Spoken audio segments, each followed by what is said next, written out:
Well, the rebranding of Bill Gates is happening right before our eyes, and I hope you are paying attention. In a new interview, Bill Gates is now saying that, autism, it's not really a real thing.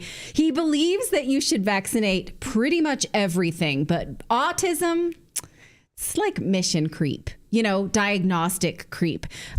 Why do you think Bill Gates would be motivated to play down the increasing prevalence of autism? Do you think? Could it be because he does not want to be asked about its links to vaccines? I'm saying links.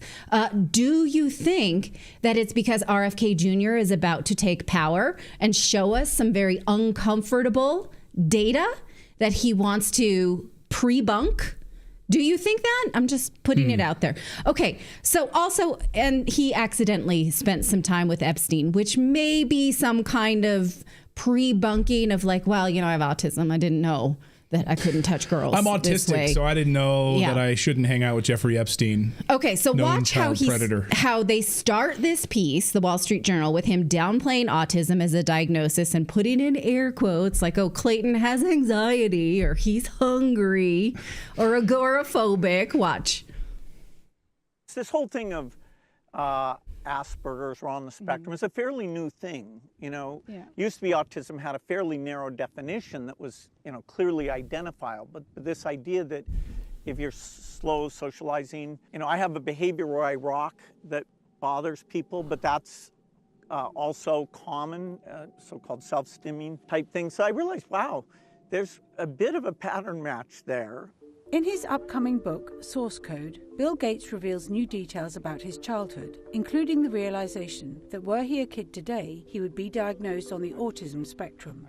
Looking back on that, because I didn't behave in a standard way, and yet, that deep concentration that got applied to math and science and eventually to all those programming experiences I had, that became a strength.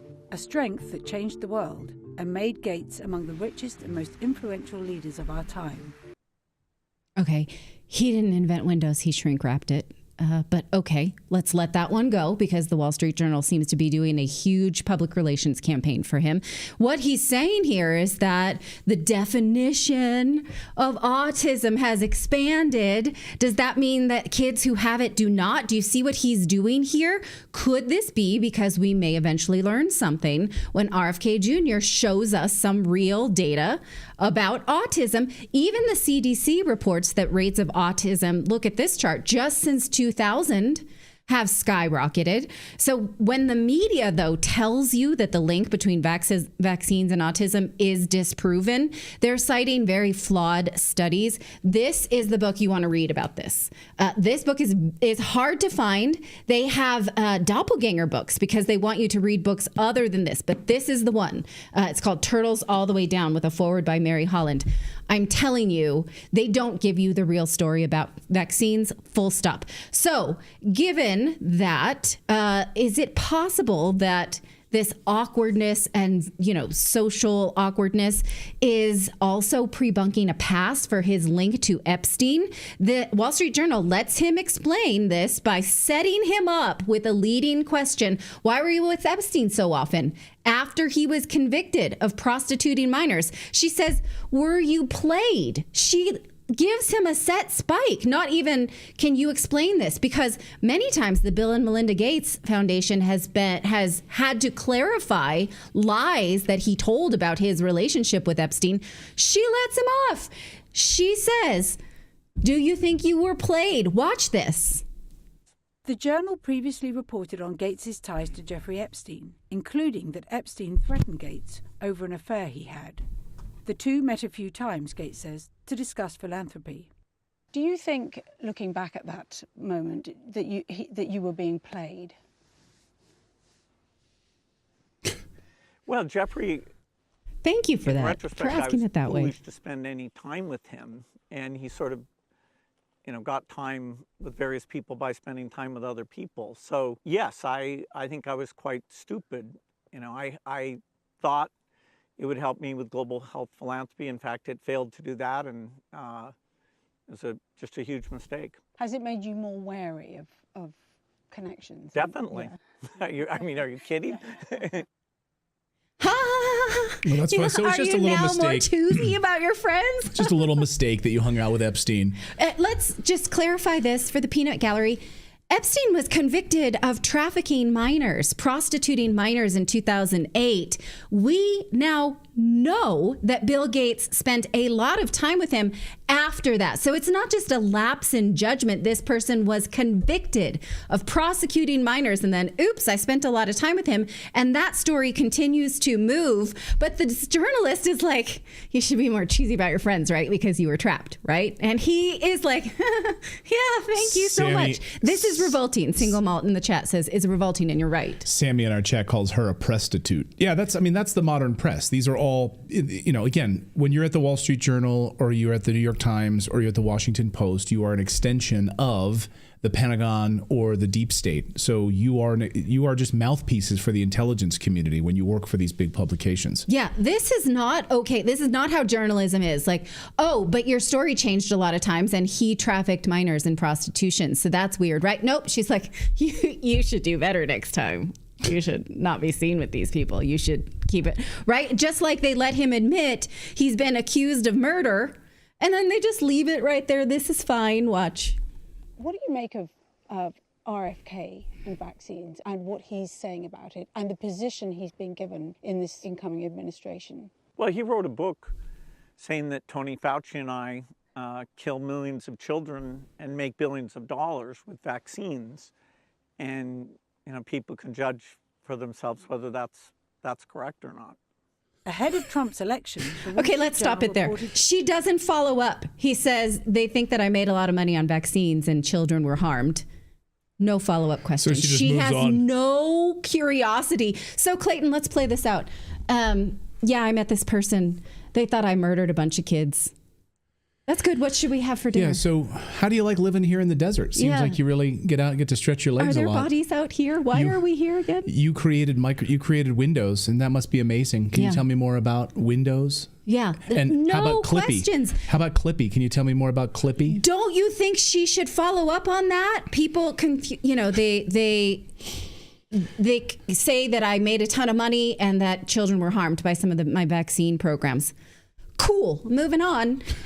You're the reporter. You got to look into this. They are very incurious. Incidentally, they're very curious about RFK Jr. This is the same weekend that they published a hit piece on RFK Jr. And it's worth noting that the press is very curious to seek out sex scandals for RFK Jr. and have ostrich syndrome for Bill Gates. Okay. They also present Gates as the more dignified Elon Musk. He says, well, I don't malign European leaders. I guess Elon Musk has a lot of time for that. That's interesting. And then she admits that he is an unelected globalist. Watch. Now, you're not elected, but I think it's fair to say that you could probably pick up the phone to any world leader out there. Who's the last world leader that you spoke to? Because of how engaged the foundation is in these global health issues, I talk to world leaders a lot. Mm-hmm. So in the last month, I've talked to President Macron, Ursula von der Leyen. Do any of them ring you up and ask you for advice on how to handle Donald Trump? No, I've never had that. I've had people be quizzical about maybe what they should do, but they're on their own on that one.